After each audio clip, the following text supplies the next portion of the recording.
아멘. 자리에 앉겠습니다. 네, 오늘 11월의 첫 번째 주일입니다. 완연해진 버지니아의 이 가을, 이 단풍도 절정에 이르고 너무나도 아름다운 계절입니다. 가을이 아름다워서도 좋지만 또 하나 좋은 이유를 들라고 하면 그것은 바로 이 열매 때문입니다. 다양한 과일들과 열매들이 나오는 시즌이기 때문에 우리가 이 가을이 더욱더 풍성하고 아름답게 느껴지는 그런 계절이 아닐까라는 생각을 해보게 됩니다. 그러면서 이 많은 열매들을 우리가 가을에 이렇게 수확하고 또 우리가 함께 보면서 우리에게도 어떤 신앙의 열매들을 우리가 이 계절 내고 있는가 하는 것을 생각해 보게 되죠. 열매는 내가 어떤 나무인가를 보여주는 그런 증거와 같은 것입니다. 예수님께 하나님의 말씀에 뿌리 내린 나무라면 우리가 예수님을 보여줄 수 있고 하나님의 말씀을 들려줄 수 있는 그런 열매가 우리에게 맺혀져야 하는 것이겠죠. 그래서 다른 나무들에서 나는 열매만 우리가 기뻐하는 것이 아니라 11월 우리가 연말을 이제 맞으면서 이제 한 해 동안 우리 가운데 또 얼마나 많은 열매를 맺고 살아가고 있는지 하는 것을 우리가 또한 점검해 볼 수 있는 계절이 되어야 할 것입니다.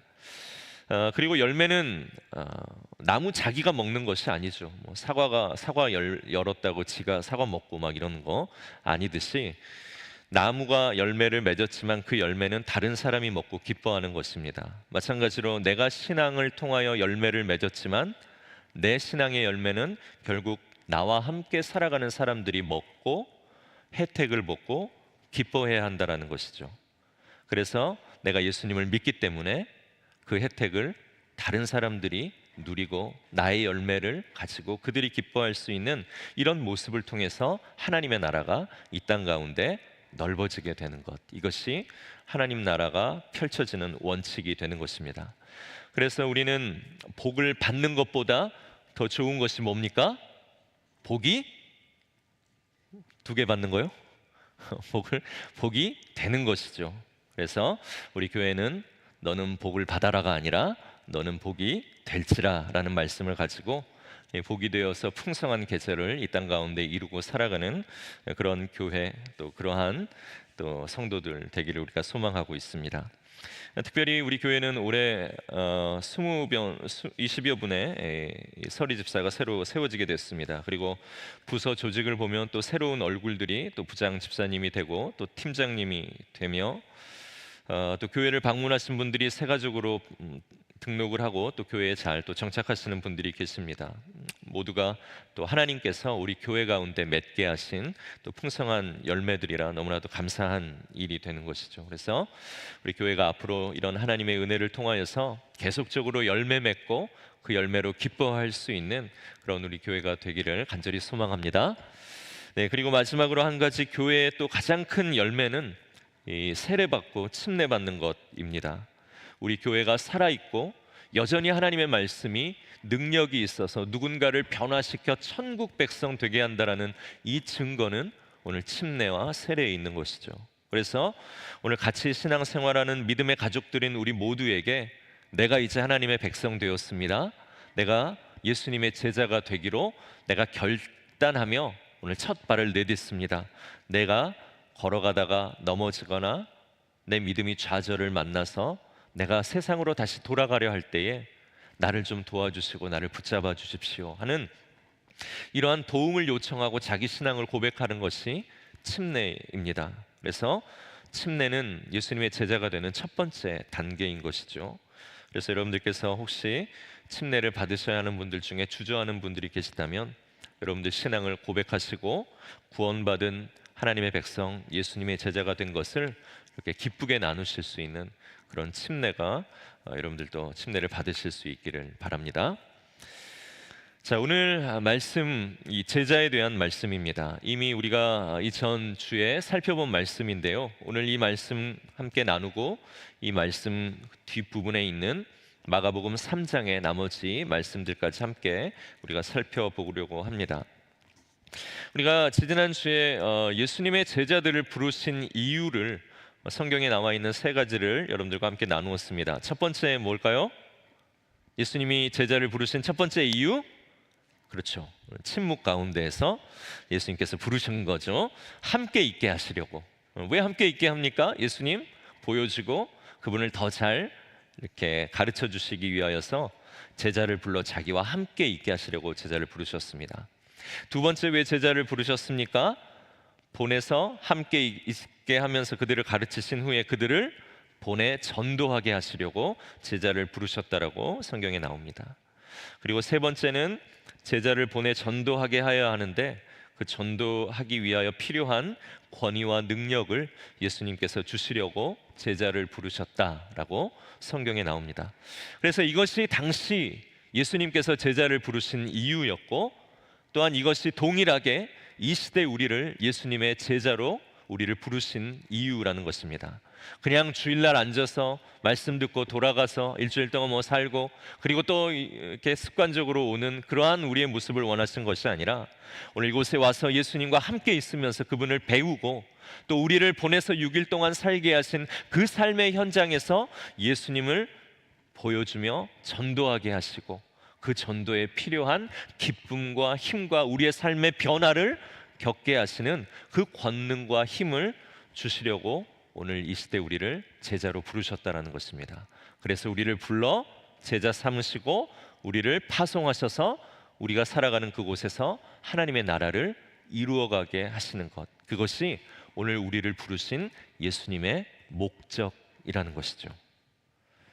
자, 그럼 오늘 말씀은 그렇게 예수님이 그런 목적으로 제자를 부르셨는데 누가 오늘 이 제자가 되었는가 하는 것이 나와 있습니다. 오늘 우리가 읽은 16절부터 마지막 19절까지에 보면 마가는 예수님의 제자 12명의 명단을 기록하고 있습니다. 우리 16절 말씀 우리 한 목소리로 함께 읽겠습니다. 시작. 이에 12를 세우셨으니 시몬에게는 베드로라는 이름을 더하셨고, 자, 첫 번째 이름이 나오죠. 그가 누굽니까? 시몬입니다. 시몬은 우리가 잘 아는 베드로의 이 유대식 이름입니다. 시몬을 예수님께서 제자로 부르신 후에 그에게 새로운 이름을 주시는데 그것이 게바입니다. 게바.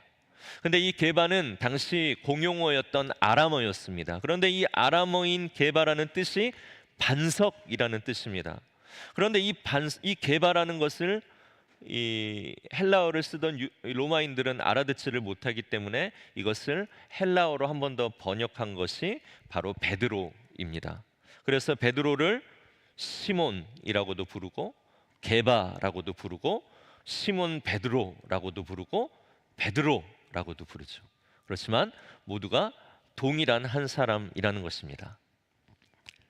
네, 뭐 여러분들 표정이 뭐 우리 집안 사람들도 모르는데 뭐 그렇게 이상한 이름을 내가 다 알아야 되냐 뭐 이렇게 표정인 것 같습니다. 그래서 오늘 이 마가복음을 읽고 있는 로마인 이 독자들도 뭐 그렇게 복잡한 과정들이 설명을 해줘봤자 필요가 없죠. 그래서 바로 그냥 시몬이라는 사람을 불렀는데 너희가 잘 아는 대로 베드로라는 이름으로 예수님이 더해주셨다라고 중간 과정을 생략하고 곧바로 이렇게 얘기를 해줍니다만 저희들은 이제 성경을 읽다 보면 뭐 게바가 누군지 뭐 이렇게 나오죠. 그래서 그런 것들을 여러분들이 상식으로 또 알면 좋을 것 같습니다.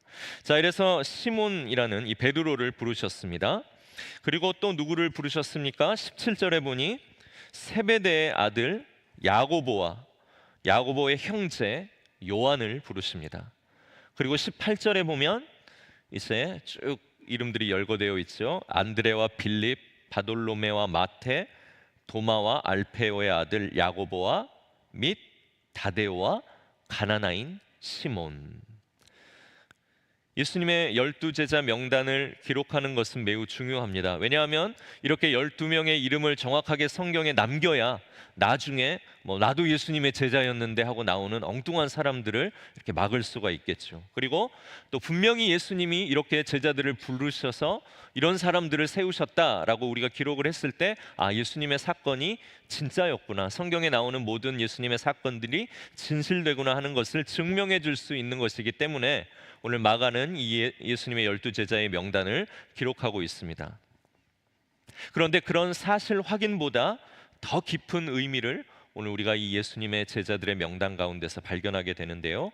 그 명단이 주는 깊은 마가의 메시지가 있다라는 것입니다. 오늘 그것을 마가가 이 제자들을 수식하고 있는 설명들을 통해서 우리가 생각해 보게 됩니다. 자, 먼저 시몬은 어떤 사람이었다고 합니까? 예수님께서 반석이라는 이름을 주셨습니다. 반석이라는 것은 굳건한 기초이자 흔들리지 않는 그런 우직함을 상징하는 것이죠. 그리고 형제 야고보와 요한에게도 예수님께서는 특별히 별명을 주셨는데 오늘 17절에 보면 이렇게 나옵니다. 또 세베대의 아들 야고보와 야고보의 형제 요한이니 이 둘에게는 보아너게 곧 우레의 아들이란 이름을 더하셨으며. 자, 보아너게라는 별명을 주셨습니다. 그런데 이 보아너게 뜻이 뭡니까? 우레의 아들, 천둥의 아들이다라는 그런 뜻을 가지고 있습니다. 누가복음 9장에 보면 왜 예수님께서 이 형제들에게 천둥의 아들, 우레의 아들이라는 이런 별명을 주셨을까 하는 것이 좀 짐작이 갑니다. 이 누가복음 9장에 보면 예수님의 제자와 예수님께서 사마리아를 거쳐서 이제 예루살렘으로 올라가는 그 여정이 나옵니다. 그런데 이 사마리아 사람들이 이전에는 예수님을 잘 따랐는데 이번에는 아무도 나와서 예수님을 뭐 환영하지도 않고 막 기뻐하지도 않고 그러는 겁니다. 그럴 때 이 야고보와 이 요한 형제가 예수님께 이렇게 이야기합니다. 예수님, 이 사마리아 사람들이 우리를 이렇게 서운하게 하는데 지금 우리가 하늘에서 불을 내려가지고 이 사마리아 인간들을 다 태워버리는 게 어떨까요? 하늘에서 불을 내려서 이 사람들을 다 태워버리는 게 어떻겠습니까? 라고 오늘 그들이 그렇게 예수님께 이렇게 물을 정도로 그들의 말과 성격이 아주 천둥처럼 과격하고 험했던 그런 형제들이었던 것 같습니다. 그래서 예수님께서는 그 형제에게 우레의 아들이다, 천둥의 아들이다라는 그런 별명을 주시지 않았을까라고 생각하는 것이죠. 그런데 마가는 그것을 다 그렇게 기록을 하고 있습니다. 그리고 18절에 보면 제자 중에 시몬 베드로 말고 또 한 명의 시몬이 나옵니다. 이 시몬은 가나나인 시몬이라고 마가는 설명을 붙이고 있는데요. 이 가나나인이라는 것은 어디 가나나라는 지역의 출신이다라는 그런 의미가 아니라 히브리어 카나라는 이 열심 있는이라는 뜻으로 이 가나나인은 열심당원이라는 그런 의미를 가지고 있습니다. 그래서 공동번역 성경, 새번역 성경에 보면 이 가나나인 시몬은 가나나인이라고 되어 있지 않고 열심당원 시몬 이렇게 번역이 되어서 그렇게 기록이 되고 있습니다. 그러니까 이 열심당원이라는 사람들은 우리나라로 치면은 이제 독립군 같은 사람들이죠. 로마의 압제로부터 벗어나기 위해서, 독립하기 위해서 폭력과 살인, 테러를 서슴지 않았던 사람들이 바로 이 열심당원입니다. 그래서 이 열심당원들 중에는 이 옷 속에 아주 작은 칼을 숨기고 다니다가 로마 사람들을 만나거나 아니면 로마 사람들과 아주 친하게 지내는 사람들이 있으면 그 사람들에게 인사하는 척하고 가서 그 사람들을 찌르고 죽이고 도망가는 일이 많았을 정도로 이 열심당원들은 굉장히 또 아주 이 로마의 위협이 되는, 그리고 이 폭력을 용인하고 또 그것을 사용하는 그런 사람들이었습니다. 이 사람이 오늘 예수님의 제자였다는 것이죠. 그리고 19절에 가룟 유다가 나오는데 가룟 유다는 예수를 판 자로, 뭐 예수님을 죽이라고 팔았으니 이 사람에 대해서는 뭐 말 다 했죠. 이 마가는 12명의 제자들의 이름을 이렇게 설명을 달아서 오늘 적어놓고 있습니다. 그런데 저 같으면 이렇게 안 적었을 것 같습니다. 여러분 같으면 어떻게 쓸 것 같습니까? 어떻게 하면 조금 더 예수님이 전해져야 되고 예수님이 흠이 없는 분으로 사람들에게 알려져야 되는데, 이왕 예수님을 소개하고 예수님의 위대함을 들려주는데 예수님이 이런 사람들을 뽑았다고? 뭔가 예수님의 지금 이 사람 보는 안목에 문제가 있다라는 것, 왠지 예수님의 실수를 드러내는 것 같습니다. 그래서 마가가 적은 대로 12명을 보았을 때 아마 로마인들은 그렇게 생각했겠죠. 참 이 뽑힌 사람들 가관이다, 예수님도 참 보는 눈 없다 라고 평가했을 정도로 예수님의 제자들의 명단, 그리고 그 사람들의 삶, 그 사람들의 모습이 너무 형편없는 사람들도 많았다라는 것입니다. 어떻습니까? 12명 중에 한 명은 반석이라는 이름값도 못하고 예수님을 저주하면서 3번이나 예수님을 모른다라고 부인했던 사람이고, 또한 그 중에 2명은 야고보와 요한으로 혈기가 가득해서 사람들을 다 불에 태워 죽이자라고 그렇게 예수님께 얘기했던 형제들입니다. 거기다 1명은 이유가 어찌됐든 살인을 방조하고 또 그것을 용납하는 사람들도 있었고, 또 1명은 공금을 횡령하면서 도둑질하고 결국에는 그 스승을 팔아넘겼던 그런 사람이었습니다. 이런 사람들을 예수님께서 직접 수많은 무리들 중에서 12명을 뽑았는데, 이런 사람들로 뽑았다라는 것은 어떻게 보면 이 예수님에 대해서 굉장히 부끄러운 부분들을 드러내는, 기독교의 전파에 있어 전혀 득이 되지 않는 그러한 명단이라는 것이죠.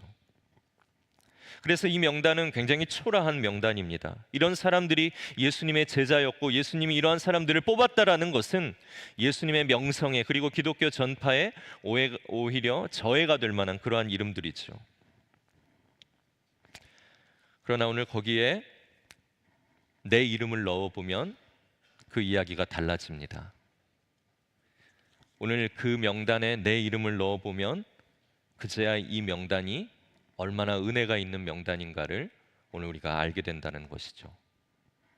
여전히 죄의 습성을 버리지 못한 자, 틈만 나면 혈기를 부리는 자, 인내하기보다는 화가 더 많은 자, 예수님이 열심히 가르치셨지만 오늘도 내 고집이 예수님의 가르침을 이기는 자, 하나님을 믿으나 여전히 세상적인 두려움에 사로잡혀 살아가는 자, 그것이 오늘 제 이름이고 마가가 저에 대해 설명했다라면 오늘 제 이름 앞에 붙였을 수식어 같다라는 것을 말씀을 전하며 준비하며 저는 생각을 해보게 되었습니다. 그런데 이런 우리를 오늘 예수님께서는 직접 불러주시고 오늘 나를 위해서 그분의 목숨을 주시고 우리를 생명으로 인도해 주시고 그분의 가족이 되게 하셨습니다. 오늘 이곳에 모인 저희들의 이름 대단해 보이지만 어디 내놓아도 부끄러운 이름이지 않습니까? 그러나 그 부끄러운 이름들을 예수님께서는 부끄럽다, 복음 전파에 방해된다, 기독교의 저해다라고 하지 않으시고 오늘 예수님의 그 이름 밑에 우리의 이름을 넣으시고 우리를 향해 계속적으로 그분이 기대와 믿음을 보내주고 계신다라는 것입니다. 예수님의 제자들의 이름을 우리가 살펴보면 그 제자들의 이름은 완벽한 이름이 아니었고 은혜가 필요한 자들의 이름이었다라는 것을 알게 됩니다. 지금은 세상에서 살아가는 것이 너무나도 크리스찬으로 살기에 어설픈 모습이지만 오늘 예수님께서는 우리의 성숙과 열매를 기대하고 계시고 또 예수님을 만나게 되면 충분히 그러한 사람들로 변화될 것을 우리는 모르지만 예수님께서는 아셨기 때문에 오늘 우리의 연약한 이름에 예수님의 위대한 이름을 거시고 오늘 우리를 불러 제자가 되게 하시고 예수님의 일을 맡기셨다라는 것입니다. 그것이 오늘 예수님께서 부르신 12명의 이름이었고 마가는 그 이름이 너무나도 초라하고 부끄러운 이름들이었지만 오늘 그 이름을 통해서 이 땅의 복음이 얼마나 놀랍게 증거될 것인가를 알았던 그 예수님의 뜻을 담아 오늘 이 명단을 기록하고 있는 것입니다. 이 12명의 부끄러운 이름들과 모습들이 나중에 어떻게 변화했을까요? 물론 전설로 내려온 부분들도 있지만 12제자의 마지막을 정리해 놓은 것이 있어서 제가 소개해 드립니다. 베드로는 예수님을 3번이나 부인했고 반석이라는 별명을 가질 만큼 그렇게 굳건하고 우직한 사람 되지 못했지만 그가 성령을 만나 예수님께 확신을 가진 후에는 유대인들의 사도, 예루살렘 교회의 수장이 되어서 로마 교회에서 예수님을 위해 순교하게 됩니다. 야고보, 우레의 아들이고 천둥의 아들이고 자기 서운하게 했다고 사람들 불을 내려서 다 태워 죽이자고 했던 이 사람, 이 야고보, 예루살렘과 유대 지방에서 예수님을 전하다 최초의 순교자가 된 사람이 이 야고보입니다. 그리고 그의 형제, 거칠고 험한 입을 가지고 있던 이 요한은 예배소에서 선교하고 반모섬에서 유배되어 마지막까지 살아남아 예수님이 보여주신 천국의 장면을 우리에게 기록한 요한계시록을 기록하면서 우레의 아들, 천둥의 아들이 아니라 사랑의 사도라는 사람으로 변화하여 그 인생을 그리스도를 위해 마치게 된 그런 변화를 겪은 사람 되었습니다. 안드레라는 예수님의 제자는 십자가에서 못 박혀 순교했고, 빌립이라는 사람은 부르기아에서 선교하고 히에라볼리에서 순교했으며, 바돌로메는 아르메니아에서 복음을 전하다 순교했다라고 그렇게 전설에 내려옵니다. 그리고 의심이 많았던 도마는 에디오피아에서 선교하고 인도로 가서 선교하고 그 인도에서 순교를 당하고, 마태도 야고보도 전부 다 예수님을 피해 그분의 죽음 앞에서 도망갔던 사람들이었지만 결국 그들이 주님을 만난 후에는 애굽에서, 에디오피아에서 그 주님 전하다가 그의 목숨을 바치게 되는 그런 일들을 겪었습니다. 그리고 열심당원이었던 가나나인 시몬은 예수님과 똑같이 십자가형을 당하고 죽은 것으로 그렇게 알려져 있습니다. 예수님께서는 이런 사람들의 이름을 부끄럽다고 하지 않으시고, 이런 사람들 하나님의 뜻대로 살아간다라면 그것이 바로 내 형제고 내 자매다라고 불러주셨습니다. 오늘 우리가 읽은 말씀 이후에 3장 33절과 35절까지의 말씀에 보면 예수님의 어머니와 형제들이 예수님을 찾아왔습니다. 그래서 사람들이 예수님, 당신의 어머니와 형제들이 지금 밖에서 예수님을 기다리고 있습니다. 한번 나가보십시오 라고 이야기하자 예수님이 뭐라고 하십니까? 누가 내 어머니며 누가 내 동생들이냐? 그러면서 예수님과 함께 둘러앉은 모든 사람들을 보시며 내 어머니와 내 동생들을 보아라.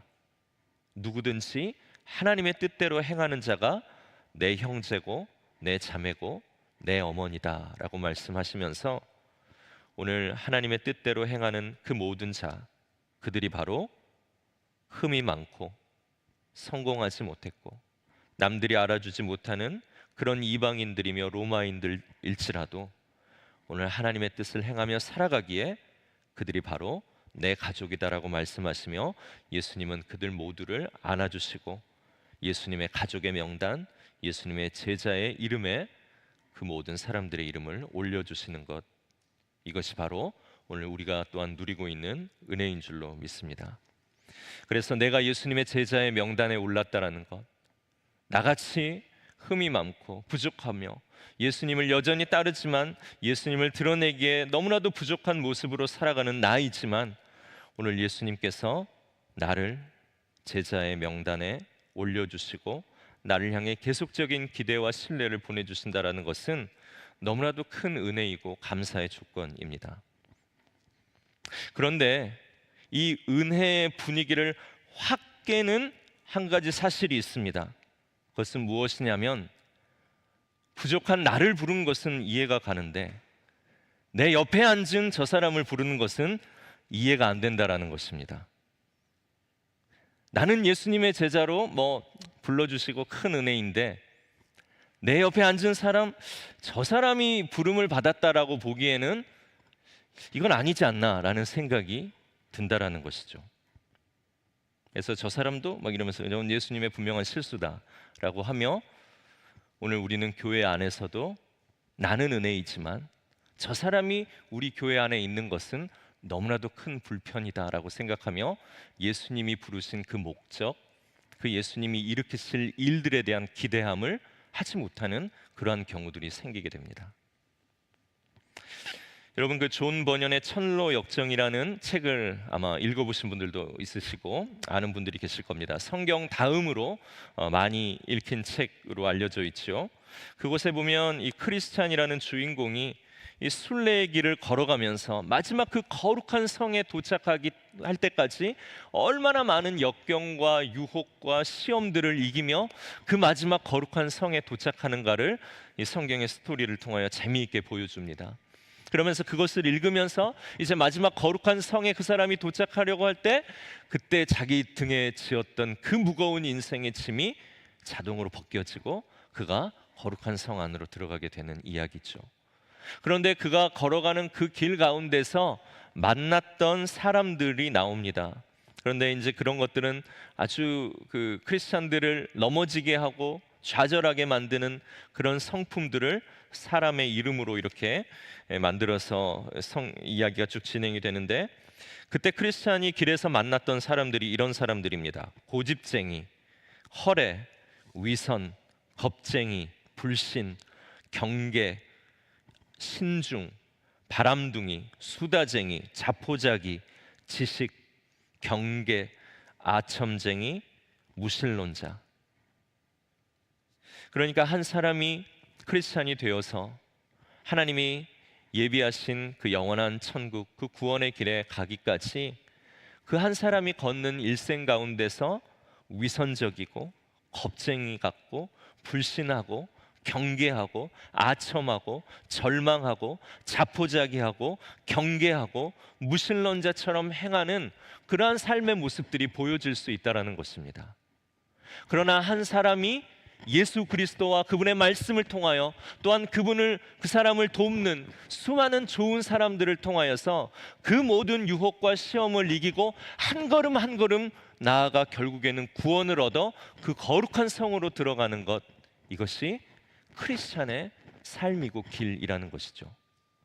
그런데 우리는 교회 안에서 아직 불신자의 삶으로, 아직 수다쟁이의 삶으로, 아직 질투하는 사람의 삶으로 살아가고 있는 이 사람들을 보면서 뭐라고 이야기합니까? 나는 은혜로 제자된 것이 맞는데 저 사람은 저런 모습 보니까 저것은 구원 못 받을 사람이다라고 생각하며 저 사람이 우리 교회 안에 있는 것, 내 주변에 있는 것이 마치 우리 교회의 큰 문제이고 어려움이고 유익이 되지 않는, 복음 전파에 유익이 없는 그러한 모습으로 우리가 판단하게 될 수 있다는 것입니다. 그러나 이 모든 사람들을 만나 그들이 주는 유혹과 공격을 뚫고 그가 자기의 무거운 짐을 벗고 거룩한 성에 도착하게 되는 것을 예수님께서는 미리 보시고 그 사람의 이름을 불러 제자로 삼으시고 우리 교회 가운데 두시고 우리 오이코스 속에 넣어주시고 우리의 부서, 우리가 함께하는 팀들 모임 안에 두신 분이 바로 그분이라는 것입니다. 그래서 그분이 우리 눈에 보기에는 연약해 보이고 문제를 일으키는 것 같고 그분이 없어야 우리 교회가 지역에서 더 좋은 소문이 나서 많은 분들이 전도될 수 있을 것 같지만 그분에게 전혀 소망이 없는 것이 아니라 예수님은 그분의 소망이 되시기 위하여 그분을 부르시고 완벽한 사람들로 좋은 교회가 되어서 하나님께 영광을 돌리는 것보다 완벽하지 못한 사람들이 이 안에서 그리스도를 통하여 완벽해지는 것을 보고 하나님이 영광을 받으시는 것, 그것이 우리로 부끄러운 이름이지만 제자로 부르신 예수님의 특별한 목적이라고 생각합니다. 여러분, 가을의 단풍을 보고 우리가 즐거워합니다. 오늘도 단풍 보러 가신 분들이 좀 한 3-4명 계실 것 같기도 하고요. 단풍이 아름다운 것은 왜 아름다울까요? 모두가 하나의 색을 내기 때문이 아니라 모두 다 빛 아래서 제각각의 색을 내기 때문에 우리가 단풍의 아름다움에 빠져들고 경탄합니다. 다채로움이라는 것은 그 아름다움을 극대화시키는 것이죠. 예수님이 우리에게 비춰주신 그 빛 안에서 나와는 조금 다르고 내 신앙의 수준과는 또 조금 더 다른 분들이라고 할지라도 오늘 그 안에서 함께 그리스도의 빛으로 빚어져가는 그 모습을 통해 우리는 이 안에 살아계신 하나님을 발견하는 것이고 우리 가운데 놀라운 일을 이루실 주님을 우리는 기대할 수 있게 되는 것입니다. 그래서 우리가 함께 하는 제자로 부름받은 우리 모든 공동체 가운데 세워진 한 사람 한 사람을 보시며 왜 저 사람은 나와 같이 못할까? 왜 저 사람의 삶의 걸음은 너무나도 느릴까? 저 사람이 정말로 예수님의 제자가 될 수 있을까라고 생각하는 것이 아니라 오늘 12명의 이름, 그 이름 가운데 너무나도 부끄러운 이름들이 있었지만 그들이 결국 예수님을 만나고 난 후 예수님을 위해 살고 예수님을 위해 죽었던 모든 사람들 되었음을 우리가 믿음으로 바라볼 때, 오늘 우리 옆에 앉은 이 사람이 오늘 그냥 한 사람이 아니라, 그냥 예수님과 상관없는 사람이 아니라, 오늘 예수님을 위해 살고 예수님을 위해 죽을 수 있는 예수님이 부르신 제자라는 것을 알게 되고, 그때 우리가 누군가를 바라보는 시각이 바뀌게 되고, 그 사람을 위해 우리의 시간과 우리의 에너지를 쏟는 것이, 이것이 결코 버리는 것이 아니다라는 것을 알게 되면서 우리가 서로를 기대할 수 있게 되는 줄로 믿습니다. 하나님을 믿는다라는 것은 무엇일까요? 신앙생활을 한다라는 것은 무엇일까요? 그것은 관계에 대한 것입니다. 하나님을 믿고 하나님과 우리와의 나빴던, 어그러졌던 모든 관계들이 좋아지는 것이죠. 그리고 그렇게 좋아진 관계를 통하여 우리가 얼마나 큰 은혜를 누렸는가를 알면서 하나님이 사랑하시는 다른 사람들과의 또 관계가 어그러진 것들이 아니라 새롭게 또 우리 안에서 아름답게 만들어지는 것, 그래서 하나님을 사랑하며 하나님이 사랑한 다른 사람들을 함께 사랑하는 것이 우리 신앙이 이루어 가야 할 아름다운 목적과 목표라는 것입니다. 오늘 우리에게 먼저 우리의 부끄러운 이름을 예수님께서는 용납하시고 제자로 받아주셨다라는 것을 생각하면, 이제 내가 직장에서 또 일하면서 함께 만나며 살아가야 할 부끄러운 이름들이 분명히 보이실 겁니다. 그 사람 없으면 내 직장이 천국이 될 것 같고, 그 사람 없으면 우리 동네가 아주 화평할 것 같고 하는 그런 부끄러운 이름들이 있을 수도 있습니다. 그러나 오늘 나를 그곳에 보내신 이유는 불을 내려가지고 그 사람을 다 태워서 없애버리는 기도를 하기 위해 우리를 그곳에 보낸 것이 아니라, 오늘 예수님께서 나 같은 사람도 제자로 불러주셨다면 오늘 나를 괴롭고 또 힘들게 하는 그 사람도 주님을 만나게 될 때에 그도 예수님의 제자가 될 수 있다라는 그런 기대함과 희망을 보는 눈을 가지라라고 오늘 우리에게 말씀하시고 그 자리로 보내신다라는 것입니다. 그래서 그리스도인들은 교회 안에서 우리끼리 먼저 그런 기대함으로 서로를 바라보고 기도할 수 있는 사람들이 되어야 하고, 또 이런 훈련을 통하여서 우리를 보내신 그 삶의 자리에서 내 생각과 마음에 들지는 않지만 주님이 오늘 그를 그리스도의 제자로 만들 수 있다라는 그 기대함을 보고 그를 바라보게 하시면서 오늘도 그를 주님께로 인도해 나아가는, 하나님의 나라를 만들어 나아가는 그런 한 사람 되도록 우리를 그 자리에 부르셨다라는 것입니다.